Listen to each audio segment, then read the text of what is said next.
প্রিয় একাদশ শ্রেণী শিক্ষার্থী বন্ধুরা, আজ তোমাদের প্রথম সেমিস্টারের একটা কবিতা কাজী নজরুল ইসলাম রচিত সাম্যবাদী কবিতার লাইন ধরে ব্যাখ্যা, বিশ্লেষণ ও সবশেষে এমসিকিউ প্রশ্ন উত্তর আলোচনা করব আজকের এই ভিডিওতে।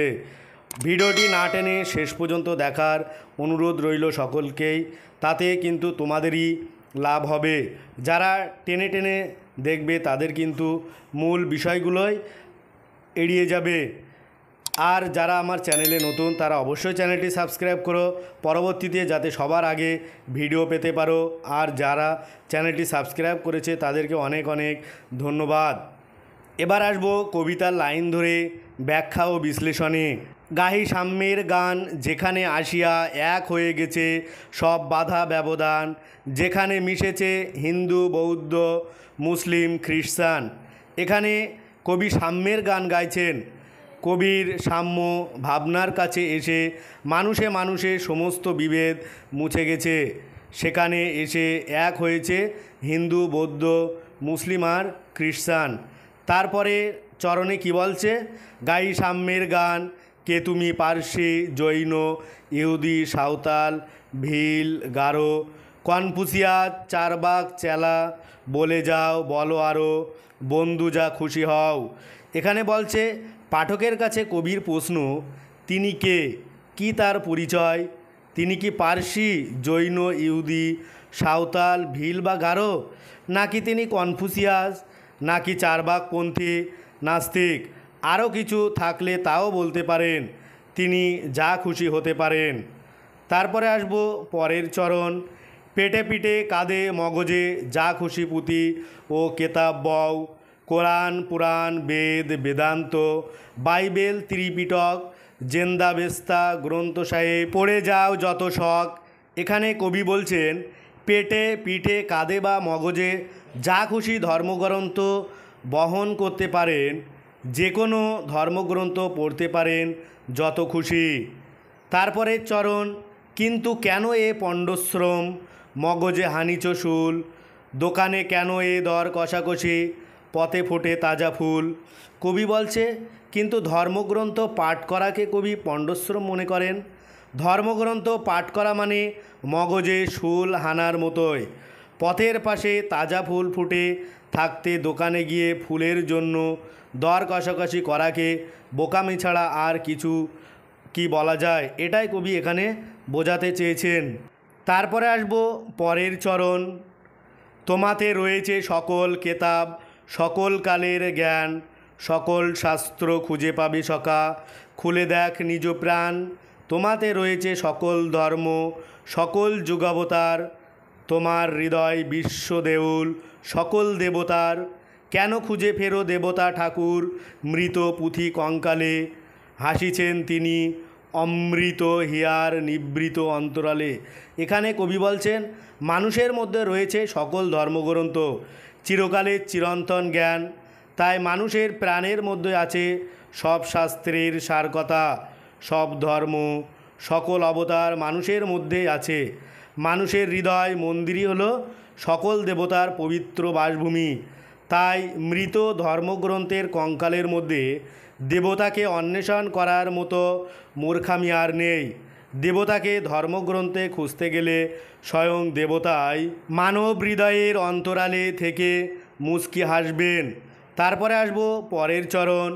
বন্ধু বলিনি ঝুট, এইখানে এসে লোটায়া পড়ে সকল রাজমুকুট। এখানে কবি মিথ্যে বলছেন না। এই হৃদয়ের কাছে এসেই রাজমুকুট মাটিতে যেন লুটিয়ে পড়ে। তারপরে আসবো পরের চরণ। এই হৃদয়েই সে নীলাচল, কাশী, মথুরা, বৃন্দাবন, বুদ্ধ গয়া, জেরুজালেমে, মদিনা, কাবা ভবন, মসজিদেই, মন্দিরেই, গির্জায় এই হৃদয়, এইখানে বসে ঈশা মুসা পেল সত্যের পরিচয়। এখানে কবি বলছেন যে হৃদয়ই পরম তীর্থ নীলাচল, ঈশ্বরের নীলাভূমি কাশী, মথুরা, বৃন্দাবন। এই হৃদয়ই গৌতম বুদ্ধের বুদ্ধ গয়া। তাই হৃদয়ই জেরুজালেম, মদিনা। এই হৃদয়ই মন্দির, মসজিদ, গির্জা, কাবা ভবন। এই হৃদয়ের মন্দিরে বসেই ঈশা মুসা পরম সত্যকে লাভ করেছিলেন।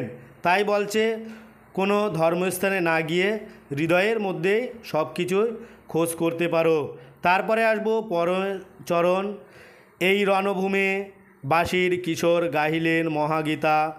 এই মাঠ হলো মেষের রাখাল, নবীরা খোদার মিতা। এখানে কবি বলছেন হৃদয়ের রণভূমিতেই বংশীধারী শ্রীকৃষ্ণ মহান গীতার বাণী উচ্চারণ করেছিলেন। এই হৃদয়ের প্রান্তরের মেষপালক নবীরা আল্লাহ তাআলার মিত্রতা লাভ করেছিলেন। তারপরে আসবো পরের চরণ। এই হৃদয়ের ধ্যান গুহা মাঝে বসিয়া শাক্যমুনি ত্যাজিল রাজ্য মানবের মহাবেদনার ডাক শুনি। এখানে কবি বলছেন যে হৃদয়ের ধ্যান গুহাতে বসেই শাক্যমুনি রাজ্য ত্যাগ করে মানুষের বেদনা মুক্তির তপস্যা শুরু করেছিলেন। তারপরে আসবো পরের চরণ। এই কন্দরে আরব দুলাল শুনিতেন আহ্বান। এইখানে বসি গাহিলেন তিনি কোরআনের সামগান। এখানে কবি বলছেন যে হৃদয় কন্দরে বসেই আরব দুলাল আল্লাহর আহ্বান শুনেছেন। এইখানে বসেই তিনি কোরআনের সুমধুর বাণী উচ্চারণ করেছেন। তারপরে আসবো পরের চরণ। মিথ্যা শুনিনি ভাই, এই হৃদয়ের চেয়ে বড় কোনো মন্দির কাবা নাই। এখানে কবি বলছেন যে কোনো মিথ্যা শোনেননি তিনি, সত্যিই এই হৃদয়ের চেয়ে বড় কোনো মন্দির কাবা কিছুই নেই। এই হচ্ছে তোমাদের কবিতার ব্যাখ্যা। এরপরে আসবো কবিতার গুরুত্বপূর্ণ এমসিকিউ প্রশ্ন উত্তর নিয়ে। তাই তোমরা ভিডিওটি শেষ পর্যন্ত দেখো, এটাই কিন্তু আমার অনুরোধ। আর যারা চ্যানেলে নতুন অবশ্যই চ্যানেলটি সাবস্ক্রাইব করো, আর বেশি বেশি লাইক কমেন্ট ও শেয়ার করো। প্রথম প্রশ্ন, এই কন্দরে বসে কোরআনের সাম্যগান গেয়েছেন? উত্তর আরব দুলাল। 2, যে মুনি রাজ্য ত্যাগ করলেন সে হবে শাক্যমুনি। 3, বিভিন্ন যুগে অবতীর্ণ মহাপুরুষকে বলা হয় যোগাবতার। 4, মহাবীর প্রতিষ্ঠিত জাতি হলো ফরাসি। তারপরে আসবো পরের প্রশ্ন। 5, সাঁওতাল ভিল গারোদের বলা হয় ক্ষুদ্র নৃগোষ্ঠী। 6, যোগাবতার বলতে বোঝায় বিভিন্ন যুগের মনীষীগণ।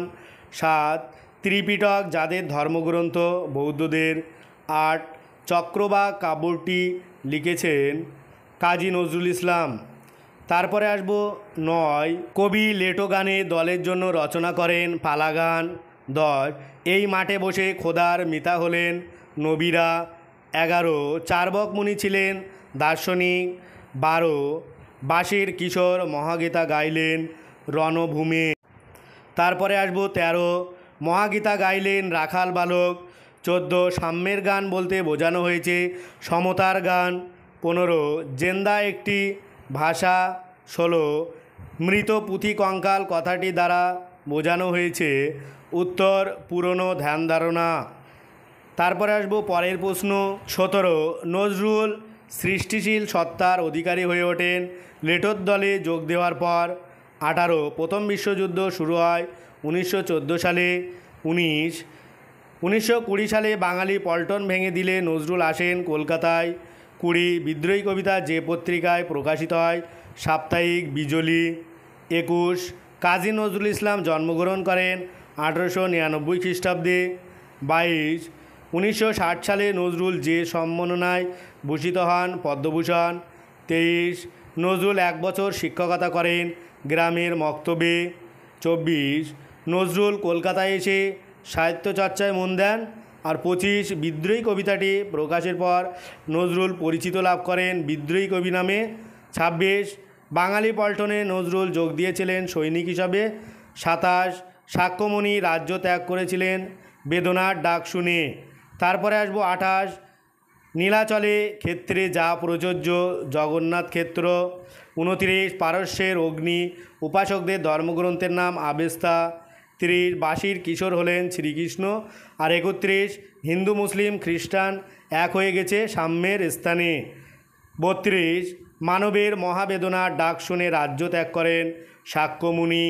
33, যার চেয়ে বড় মন্দির কাবা নেই সেটা হলো হৃদয়। 34, সাম্যবাদী কবিতা অনুসারে তাজা ফুল ফোটে পথে। তারপরে আসবো 35, নিজ প্রাণ খুলে দেখলে পাওয়া যাবে সকল শাস্ত্র। 36, হাসিছেন তিনি অমৃত হিয়ার নিভৃত অন্তরালে। এখানে মানুষ পুঁথির কঙ্কালে দেবতার সন্ধান করছে বলে। আর 37 অমৃত হিয়ার নিভৃত অন্তরালে হাসেন, কে আসেন? দেবতা ঠাকুর। তারপরে আসবো পরের প্রশ্ন 38 ঈশা মূষা যেখানে বসে সত্যের পরিচয় পেলেন হৃদয়ে। 39 যেখানে এসে সকল রাজমুকুট লুটিয়ে পড়ে, উত্তর হৃদয়ে। আর 40 শেষ প্রশ্ন সাম্যবাদী কবিতাটি যে ছন্দে লেখা? মাত্রাবৃত্ত ছন্দে। আজ ভিডিওটি এই পর্যন্ত। পরের ভিডিও পেতে চ্যানেলটি অবশ্যই সাবস্ক্রাইব করো আর পাশে থাকা বেল আইকনটি ক্লিক করো। সকলেই ভালো থাকো, সুস্থ থাকো। ভিডিওটি শেষ পর্যন্ত দেখার জন্য সবাইকে অনেক অনেক অভিনন্দন।